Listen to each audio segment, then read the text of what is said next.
You need to detach the valve of the cold water, and then we run the water line under cabinet, go to the freezer.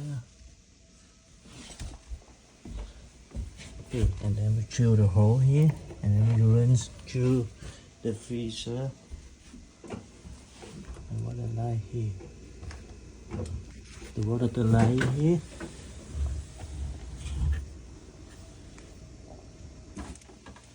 Then we need to go to the Home Depot, buy the T of the valve for connect with the cold water line.